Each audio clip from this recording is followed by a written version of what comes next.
शुभ स्वागतम शुभ स्वागतम शुभ स्वागतम सासों की सरगम गाए सुस्वागतम सासों की सरगम गाए सुस्वागतम शुभ स्वागतम शुभ स्वागतम शुभ स्वागतम शुभ स्वागतम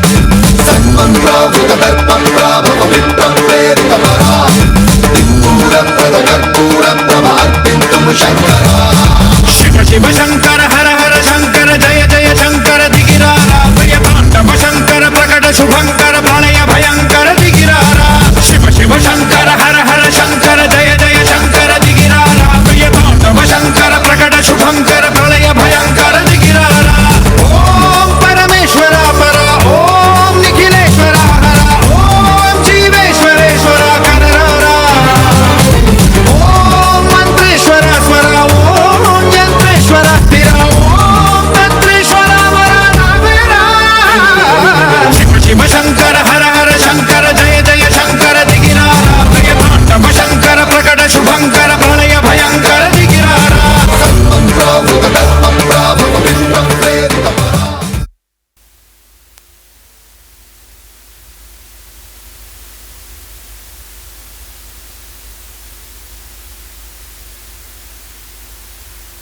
ఎవరు ఫోన్ చేశారు? ఆపు ఆపు ఎయిర్ప్లేన్.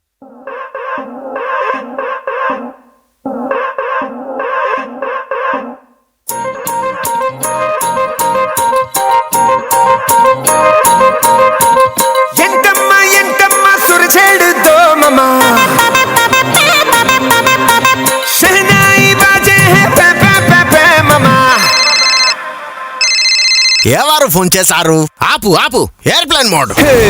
ఎంటమ్మా ఎంటమ్మా సురచేడు దోమమా షహనాయి బాజే హై పే పే పే పే. आओ धमक धमक धमक पैर म्यूजिक पे तिर के झूमेंगे गाएंगे हम सारे मिलके. आज बजे जश्न वाली जोर जोर जोर जोर पुंगी. ఈ రోజు వేడుకగా ఉంటుంది ఉంటుంది. Listo, con fuerza muchachos. Siga moviendo la Marta, movete Martita, movete Martita, movete Martita, movete Martita, movete Martita. A ver, los pibes si me ayudan con esto, ¿qué dice? La Marta se mueve para, se mueve para, se mueve para, se mueve para, se mueve para.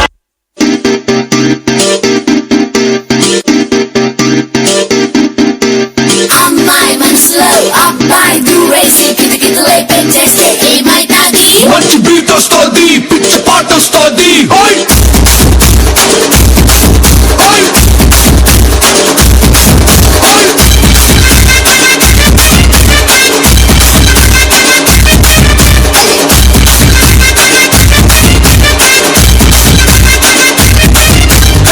రాయే రాయే నా రాకాసే నువ్వే బయటేసి అట్టా గోపేస్తే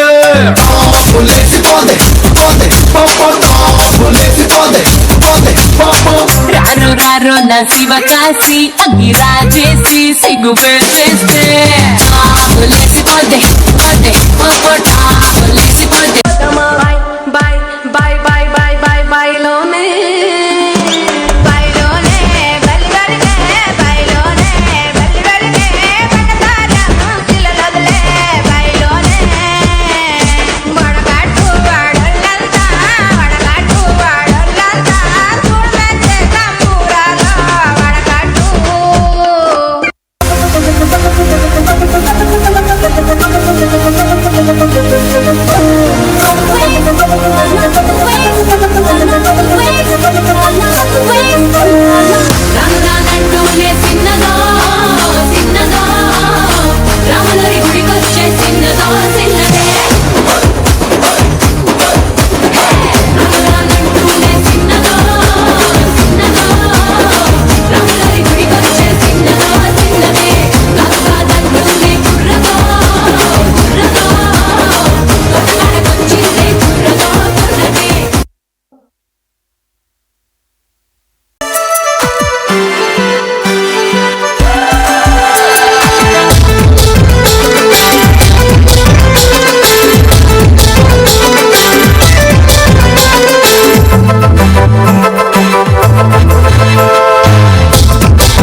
ನೀರಲ್ಲ ರೇ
बच्चों नमस्कार। तो आप सभी लोग आज यहाँ हम लोगों का एक नाटक देखने वाले हैं। हम लोग भोपाल से हैं। भोपाल से में रंगमंच करते हैं, अभिनय करते हैं। एक्टिंग तो समझते होंगे ना आप लोग। अभिनय क्या होता है समझते हैं? अभिनय समझते हैं ना? अभिनय जो हम लोग करते हैं वो सब नकली होता है लगभग। असल ज़िंदगी हमारी है। हम लोग किरदारों को निभाते हैं, किसी कैरेक्टर का एक्ट करते हैं। आप लोग नाटक वाटक देखे हैं आपने कभी इससे पहले? देखें स्कूल में होते नाटक? किसी नाटक का नाम बताएंगे जो आप लोगों ने किया है? कोई एक बताओ, कोई नाटक किया किसी ने तो? महाकपि। अच्छा। तो उसमें राम जी का किरदार होगा, हनुमान जी का किरदार होगा, किसी ने निभाया होगा।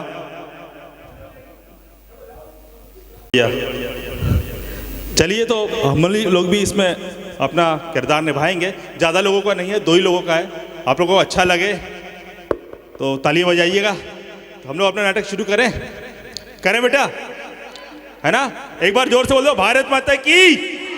थोड़ी एनर्जी आ जाए हम लोगों को। भारत माता शुरू करने जा रहे हैं। मैं अपनी अभिनेत्री से निवेदन करूँगा कि मंच पर आ जाए, अपना स्थान ले लें।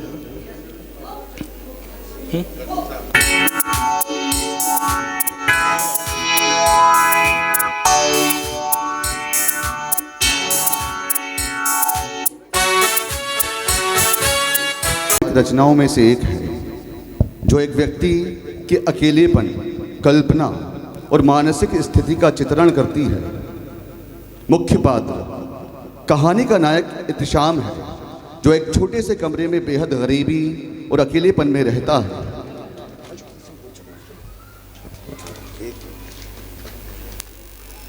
वो बेरोजगार है और उसके पास करने को कुछ नहीं। कल्पना की दुनिया। इत्तिशाम अपने खालीपन को भरने के लिए फ़ोन का सहारा लेता है। वो अक्सर किसी भी रैंडम नंबर पर फ़ोन लगा देता है और अजनबियों से बातें करता है। वो अपनी असलियत छिपाकर खुद को एक अमीर और रसूखदार इंसान, मतलब एक बादशाह की रूप में पेश करता है। एक लड़की से बातचीत। इसी दौरान उसकी बातचीत एक लड़की से होने लगती है। फ़ोन पर वो उस लड़की के सामने अपनी झूठी शान और शौकत मतलब अपनी बादशाहत का जाल बुनता है। वो घंटों उससे बात करता है और धीरे धीरे उसे उस लड़की से लगाव हो जाता है। अकेलेपन का अंत। कहानी का क्लाइमैक्स तब आता है जब वो लड़की उससे मिलने की इच्छा जताती है। एहतिशाम जानता है कि उसकी असलियत, गरीबी और खस्ताहाल कमरा सामने आ जाएगा। वो अपनी इस काल्पनिक बादशाहत को खोने से बहुत डरता है।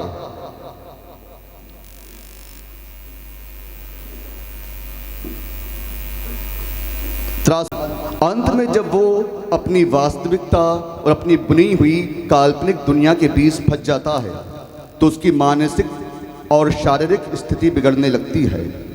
कहानी का अंत उसकी मृत्यु या उसकी उस झूठी बादशाहत के पूरी तरह बिखर जाने के साथ होती है। तो लीजिए, प्रस्तुत है आपके सामने नाटक बादशाहत का खात्मा।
कहने को तो मैं एक लेखक हूँ, लेकिन मेरे पड़ोसी तक को नहीं पता कि मैं एक लेखक हूँ। 20-25 साल से लिख भी रहा हूँ।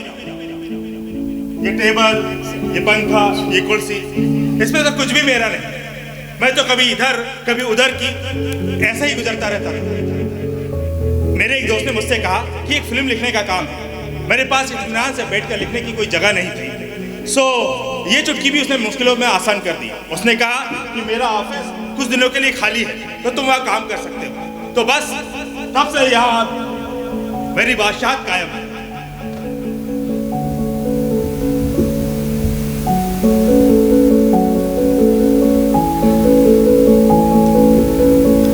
ये मेरा घर है। मेरा घर है। यहाँ ज़्यादा सहूलियतें नहीं हैं, लेकिन काफ़ी मुश्किलें भी नहीं हैं। बिजली, हवा, पानी और शोरगुल को कम कर दिया जाए तो काफ़ी आराम है। जिंदगी बस गुजर रही है। इसमें कोई खूबसूरत मोड़ नज़र नहीं आ रहा। मैं यहाँ बैठ के इत्मीनान से काम करता हूँ। बस दवाइयाँ लेने बाहर जाता। कोई ज़रूरी काम ना हो तो मैं बाहर बिल्कुल नहीं निकलता। एक दिन मैं यहाँ काम में मशगूल था, तभी मेरे फ़ोन की घंटी बजी।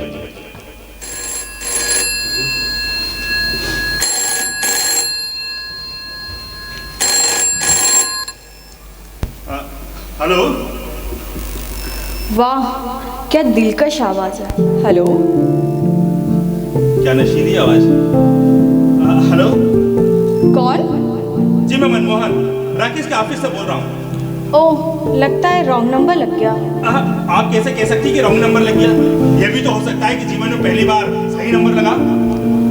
लेकिन मैं तो आपको जानती ही नहीं। मुझे तो ऐसा नहीं लगता। मुझे तो ऐसा लगता है कि जैसे हम दोनों एक दूसरे को बहुत पहले से जानते हैं।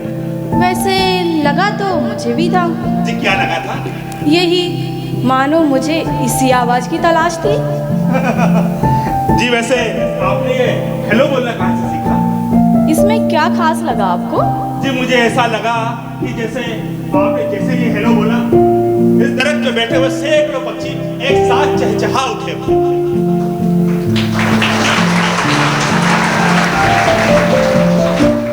वाह क्या अंदाज है। जी ये अंदाज मेरा नहीं, फिर किसका है? जी मंटो का। अच्छा आप मंटो को जानते हैं? जी हाँ। कैसे आदमी है? जी मंटो यूँ समझ लीजिए कि चिंतन है, त्याग है, उड़ान है, तलाश है। और आप? जी मैं तो बेहद मामूली आदमी हूँ, बस दोस्तों के पैसों में पलता हूँ। मेरी कोई मंजिल नहीं, मेरी कोई तलाश नहीं।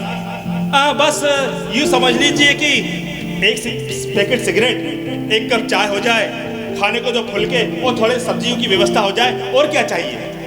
और कोई ख्वाहिश नहीं? जी एक ख्वाहिश और है। क्या? किसी औरत से मोहब्बत।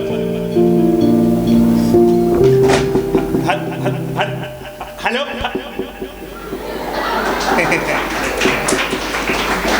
जो भी थी, दो चार बातें करके अच्छा लगा। इसके बाद मैं ऑफिस से बाहर दवाइयाँ लेने चला गया। ये दवाइयाँ लेना मेरे लिए बहुत ज़रूरी था, और 2-3 घंटे बिठा के मैं वापस आया और यह टेबल पे अपना सर रखकर सो गया।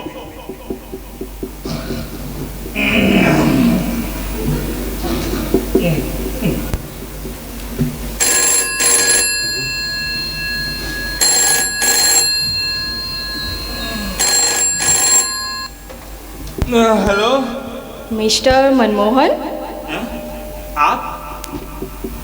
लगता है आप सो रहे थे। जी हाँ, मैं नींद में था, नींद में ख्वाब था, ख्वाब में आप थी और मैं था। अच्छा, ख्वाब में आपने मेरे साथ कोई बदतमीजी तो नहीं की ना? की तो थी। क्योंकि? जी क्योंकि ख्वाब मेरा था, और मेरे ख्वाब में तो मैं अपने हिसाब से ही रहता हूँ। आप मुझे अपने ख्वाब में बुलाइएगा तो मैं आपके हिसाब से चलूंगा। वैसे हम अपने मेहमानों पे पाबंदी नहीं लगाते।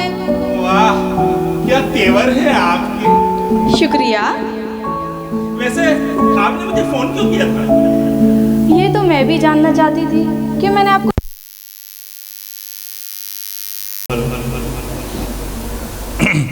चलिए फिर से शुरू करते हैं। नहीं। जी वैसे आपने मुझे फोन क्यों किया था? ये तो मैं भी जानना चाहती थी कि मैंने आपको फ़ोन क्यों किया, और मैं क्यों रात भर सो ना सकी, और मैं क्यों सुबह होने का इंतजार कर रही थी। जी इस सवाल का जवाब तो किसी के पास नहीं। ये समझ लीजिए कि हर शख्स इस सवाल के इंतजार में घूम रहा है। वैसे कल आप किसी औरत से मोहब्बत की बात कर रहे थे। जी उस बात में तो मैं अभी तक कायम हूँ।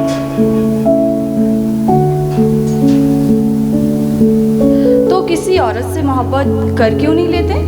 जी यूँ समझ लीजिए कि मैं उस मोहब्बत का कायल नहीं जिसमें पहल आदमी की तरफ से की जाए। आप तो बहुत दिलचस्प आदमी हैं। सो तो मैं हूँ। तो कर क्यों नहीं लेते? क्या? वही। क्या वही? औरत से मोहब्बत। थोड़ा आहिस्ता बोलिए, नाजुक अल्फाज है, कहीं बिखर के टूट ना जाए। वाह क्या अंदाज है औरत की तारीफ करने का। जी अंदाज मेरा नहीं, ये अंदाज तो मंटो का है। तो क्या कहते हैं उस्ताद मंटो? उस्ताद मंटो कहते हैं कि औरत में खूबसूरती ना देख, औरत में खूबसूरती देख, क्योंकि औरत का औरत ना होना ही दुनिया की सबसे खूबसूरत घटना है। उस पर क्या खूबसूरती देखना। फिर भी मैं जानना चाहूंगी कि आपको कैसी औरत पसंद है? जी यूँ समझ लीजिए कि औरत सांवली हो और थोड़ी चमकीली, औरत दुबली पतली हो और हो मजबूत। यूँ समझ लीजिए कि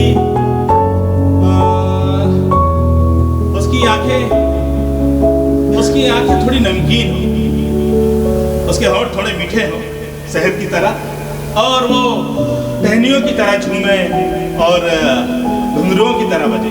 मगर अफसोस कि आजकल ऐसी औरतें होती कहाँ हैं। देख रही हूँ औरत के बारे में आपको काफी ज्यादा जानकारी है। अजी कहा, जब खुदा भी औरत को नहीं समझ पाया तो मैं क्या चीज हूँ। लेकिन मुझे लगता है आप खुदा से भी ज्यादा औरत को जानने लगेंगे। अजी आप तो मुझे चढ़ा रही हैं। मैं तो बस इतना जानता हूँ कि औरत दो तरह की होती है। एक वो जिसके बालों में उंगलियां डालकर कंघी करने का मन करे, और दूसरी वो जिसकी चोटी पकड़ के उखाड़ लेना चाहिए। तो वैसे आप हंसी क्यों? मैं तो आपको समझ ही नहीं पा रही हूँ कि आप जितने पॉजिटिव हैं उतने नेगेटिव भी, जितने आप रोशन हैं उतने स्याह भी, और जितने आप जमीन के ऊपर उतने ही जमीन के नीचे भी। जी आप मेरी तारीफ कर रही है कि मेरी बेइज्जती कर रही है? मनमोहन जी। आवाज जी। मेरा नाम आवाज नहीं है। जी नहीं, आप तो एक आवाज है, एक मुकम्मल आवाज जिसमें शौखी भी है, नजाकत भी है, सच्चाई भी है और तरावट भी। मनमोहन जी। आवाज जी। मनमोहन। आवाज। मन्नू। अंजू। हेलो। बोलिए ना, चुप क्यों हो गए? अब क्या बोलूं? वही कि औरत से मोहब्बत किस तरह करनी चाहिए। मुझे नहीं मालूम। मालूम है। मैं नहीं मानता। क्यों? जी मुझे शर्म आती। अब मुझसे क्या शर्माना, मैं तो आपकी अपनी हूँ। जी क्या कहा आपने? अच्छा हेलो हेलो, मैं बात में हेलो हेलो।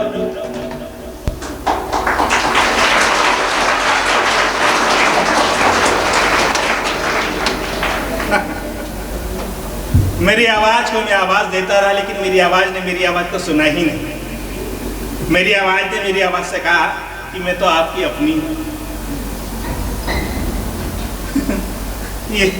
ये मुझे क्या हो रहा है? ये कैसी ससराहट सी हो रही है। ऐसा तो पहले कभी हुआ ही नहीं। ऐसा लग रहा है जैसे मेरे खालिस्तान को कोई मलबे से ऐसे ऐसे करके भर रहा है। ये कैसी ससराहट हो रही है?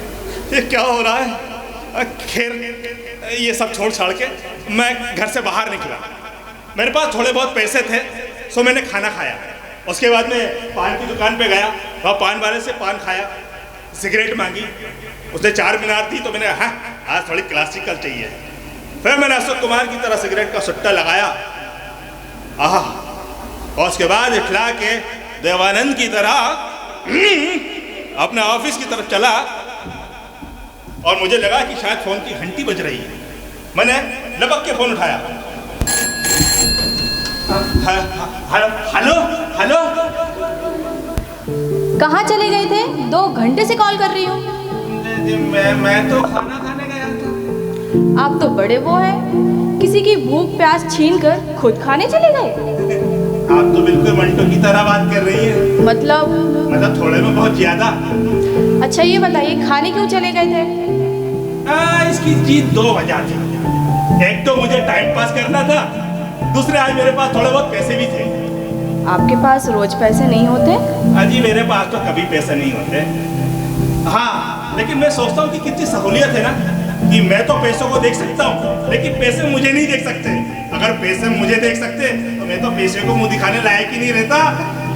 अच्छा तो आपने खाना खाया?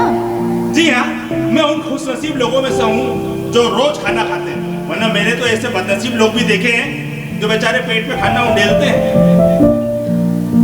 अच्छा तो आपका आपके बारे में क्या ख्याल है? अजय क्या मैं और क्या मेरी औकात है। यूँ समझ लीजिए हम तो ताश की गड्डी में उस बंदे की तरह है जिसे लोग जोकर कहते हैं।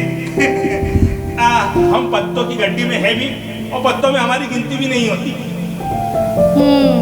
बोल काफी अच्छा लेते हैं आप। हाँ बोल तो लेता हूँ जी। मैं आपसे कुछ पूछना चाहता था। हाँ पूछिए। सोचता हूँ कि पूछूं या नहीं। अब पूछ भी लीजिए। जी आप नाराज तो नहीं हो जाएंगी ना? नहीं। सच? आपकी कसम? मैं फिर तो पूछ ही लेता हूँ। जी वैसे आप आजकल किसके साथ हैं? अरे भाई, किसी औरत से पूछे जाने वाला ये कैसा सवाल? अरे मोहतरमा, इसे सवाल मत समझिए, ये समझ लीजिए कि बस थोड़ी सी जानकारी भर है। अच्छा, आप मेरी इंक्वायरी कर रहे हैं? अरे खुदा कसम बिल्कुल भी नहीं। ये समझ लीजिए मैं तो आपकी हिफाजत का सामान तलाश रहा हूँ। अच्छा, अगर मैं कहूँ कि मैं कल सुनील के साथ थी और आज मैं राकेश के साथ हूँ तो मैं ये पूछूंगा कि कल आप किसके साथ रहना पसंद करेंगी? कल तो इतवार है और मैं खुद के साथ ही रहना पसंद करूँगी। खुद के साथ? वो भी पूरा दिन? हाँ, वो दरअसल मुझसे ही कुछ हिसाब जो क्लियर करने हैं। कमाल है जी, मसले को थोड़ा और खोलिए ना, इसमें तो एक दिलचस्प कहानी का सामान नजर आता है। दरअसल बात ये है, इन दिनों मेरे से जरा भी नहीं बन रही। अगर मेरा बस चलता तो मैं खुद को 2 लात मार करके खुद में से बाहर निकाल देती। ये कैसी लड़ाई है? ये दिल और दिमाग की लड़ाई है। मेरा दिल कहता है किताब खरीद, किताब से अच्छी कोई दोस्त नहीं होती। लेकिन हर माँ की तरह इस माँ भी बजट नहीं। अरे भाई, सिनेमा देखने के लिए बजट है, कपड़े खरीदने के लिए भी बजट है, यहाँ तक कि गुपचुप चाट खाने के लिए भी बजट है। जहाँ बात आती है किताब खरीदने की तो बजट ही नहीं। कुछ बोलिए ना, आप चुप क्यों हो गई? हाँ, इतना सन्नाटा क्यों है? अजी आपकी इतनी अच्छी बात पे तालियां नहीं आएंगी तो सन्नाटा तो हो गई।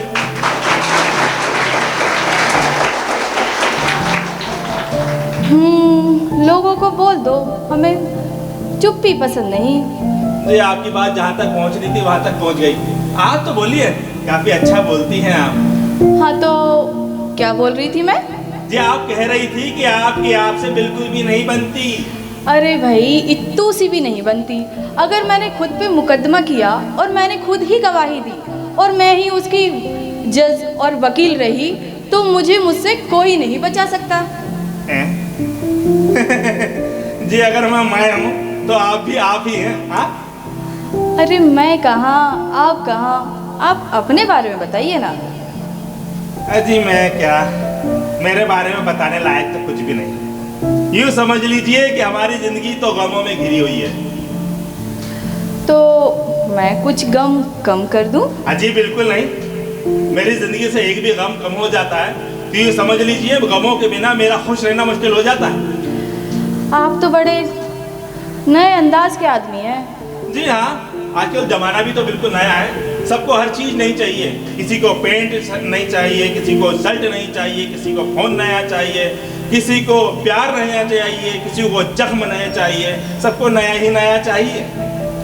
वाह, नए जमाने की क्या नुक्ताचीनी की है आपने। जी ये नुक्ताचीनी मैंने नहीं, मंटो ने की। आप मंटो के बहुत बड़े फैन हैं। जी हाँ, यूँ समझ लीजिए मंटो मेरे लिए सब कुछ है। वो गम हुआ तो मंटो को पढ़ लिया, उदासी आई तो मंटो को पढ़ लिया, खुद से खुद की लड़ाई तो मंटो को पढ़ लिया, खुद से खुद की नाराजगी तो मंटो को पढ़ लिया। आपसे वादा रहा। क्या?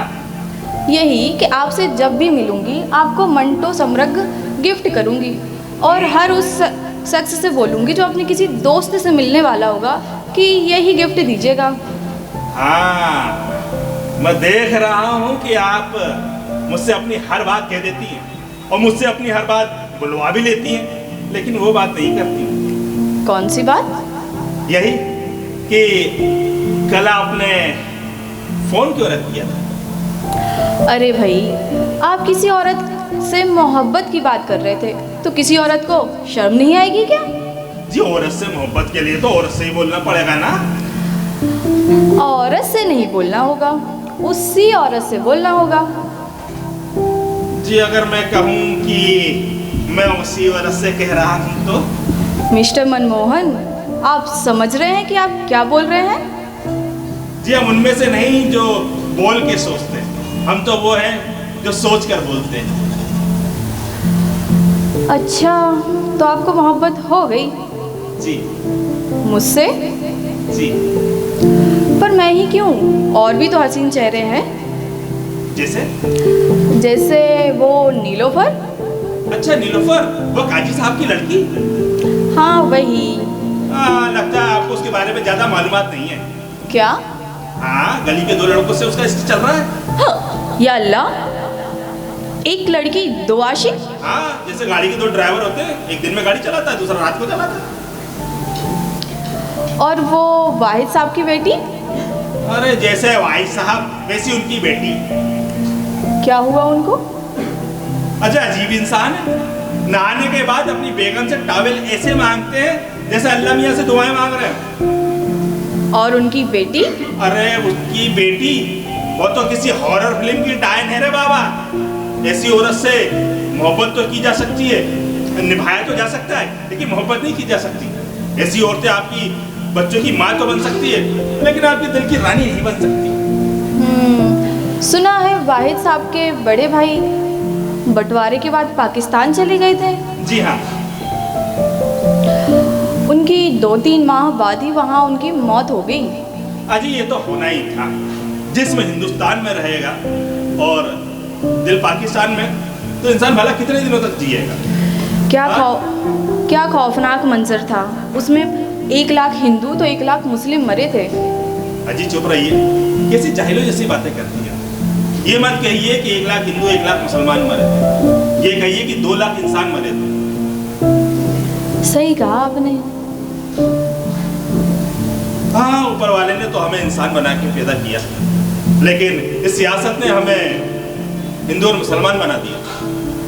आप सियासत की चोली उतार रहे हैं। अजी मैं कौन होता हूँ सियासत की चोली उतारने वाला? सियासत तो पहले से ही ऐसी है। वैसे आपके बारे में एक राय बनी है, कहना चाहूँगी। बताइए। आप नीम का पत्ता है, कड़वे जरूर है, लेकिन खून साफ कर देते हैं। मुझे खुशी होगी अगर आप मेरे उस बात का जवाब देंगी। कौन सी बात? मेरी मोहब्बत का। ख्याल तो मेरा भी है जी कि अब हमें मिल लेना चाहिए। जी आप बताइए कहाँ मिलेंगी? बस 2 जगह छोड़कर। कौन सी 2 जगह? हाँ बस वही, एक तवायब का कोठा, दूसरा किसी पीर की दरगाह। क्यों? क्योंकि एक जगह खुदा की औलाद का सौदा होता है तो एक जगह खुदा का। तो हम आपके ऑफिस में मिल सकते हैं? अजी सॉरी बोलिए, सॉरी। क्यों, क्या हुआ? अजी सॉरी बोलिए तो।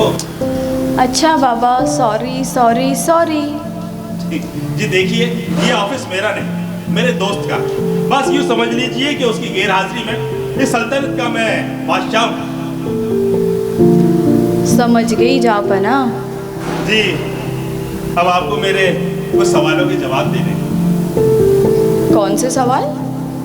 यही कि आपका नाम क्या है, आप कहाँ रहती हैं, आपका टेलीफोन नंबर क्या है, आप मुझसे कब और कहाँ मिलने वाली हैं। आपके सारे सवालों के जवाब मिलेंगे, बस आपको थोड़ा इंतज़ार करना होगा। Good night.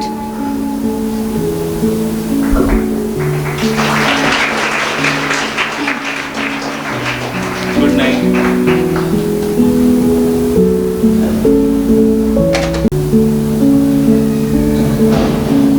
गुड नाइट कह के उसने अपना फोन रख दिया।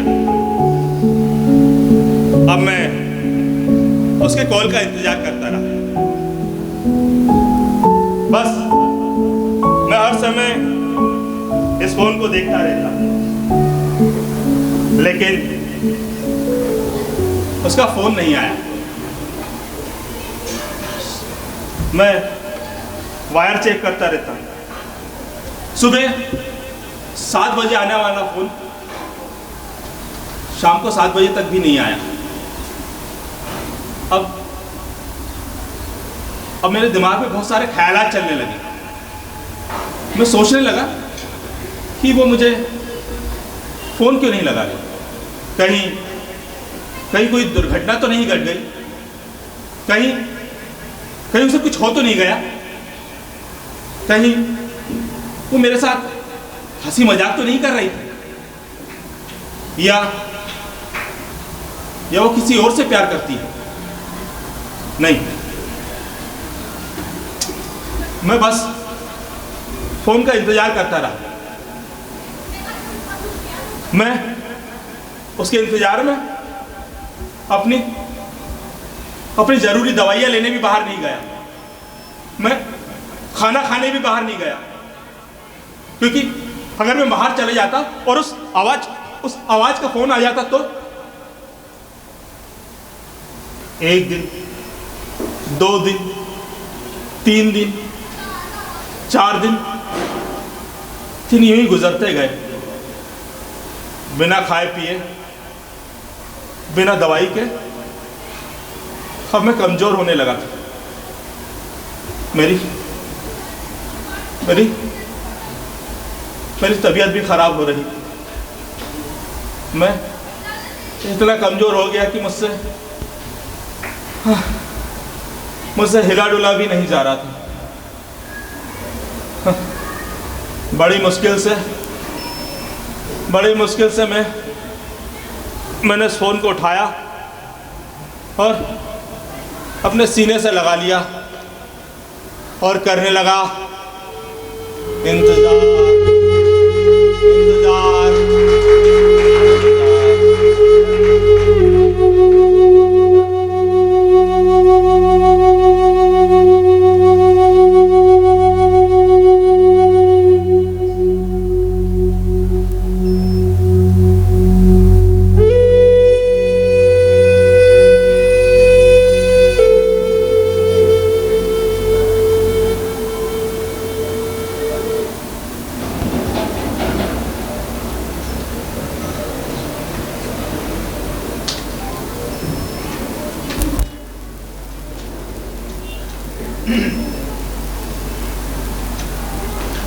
हमने देखा नाटक बादशाह की खात्मा।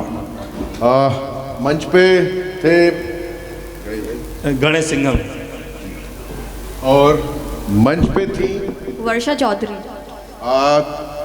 थोड़ा इनके लिए तालियां बजाएं। आपको कैसा लगा नाटक, ये बताएं। और मैं ये बुलाना चाहूँगा कि सर थोड़ा सा आप आइए, मंच पे आए। और विशाल भाई आप ही आना। विशाल भाई,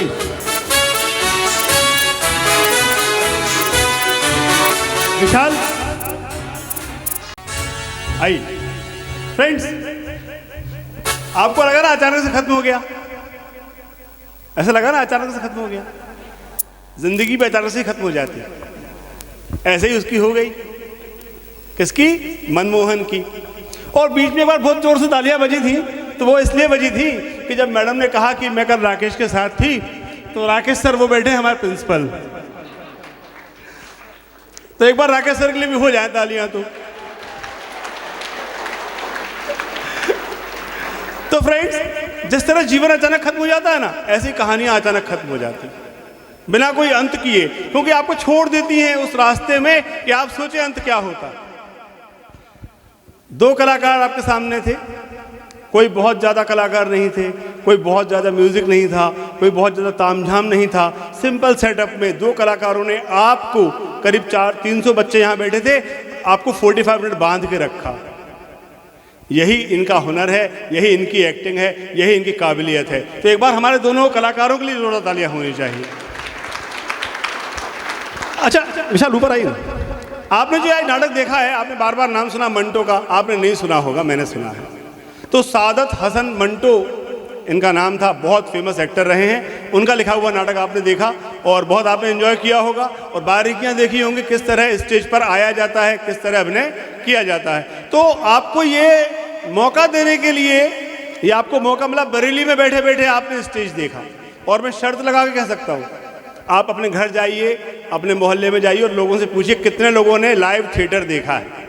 शायद आपको 2-4 लोग भी नहीं मिलेंगे। तो आप बहुत फॉर्चुनेट हैं कि बरेली में बैठे बैठे हमने आपको ये एक्सपीरियंस दिया और ये एक्सपीरियंस पॉसिबल हुआ छोटे भाई विशाल की वजह से, जो यहाँ ये सांस्कृतिक कार्यक्रम ये कहीं भी कर सकते थे, भोपाल में होना चाहिए था, भोपाल में होता। हमने कहा नहीं भाई भोपाल में मत करो, हमारे यहाँ आकर करो 3 दिन तक। हमारे बच्चे भी तो देखें कि यार दुनिया में किस तरह की चीज़ें होती हैं जो हमें मौका ही नहीं मिलता देखने का। तो एक बार जोरदार तालियां सभी कलाकारों के लिए। कलाकारों का परिचय हो गया, लेकिन एक खास आदमी यहाँ रह गए। आइए सर ऊपर प्लीज। डायरेक्टर इस नाटक के आप ही हैं? नहीं, और कल से भाई हमारे लगे हैं।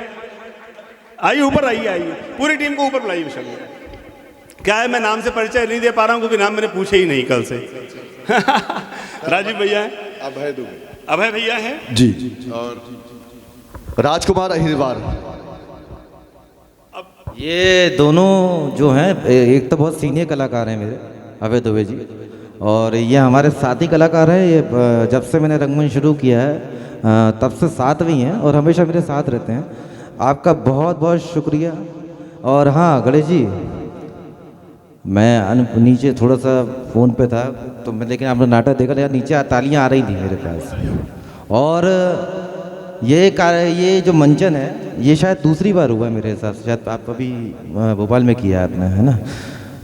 इसको और थोड़ा सा एलोवेट करके बढ़ाओ, है ना, 1-8 घंटे का और करो इसको, क्योंकि बहुत तुमने, है ना, अपना एफर्ट लगाया है ना, और आपने ही बहुत अच्छा किया, है ना। सेटअप धीमे धीमे क्या है कि हमें एकदम से चीज़ें मिल जाती हैं, जितना हम कर सकते हैं लाइट के साथ, म्यूज़िक के साथ, और सुविधाएं धीमे धीमे यहाँ भी आएंगी, लाइट्स आएंगी, चीज़ें आएंगी।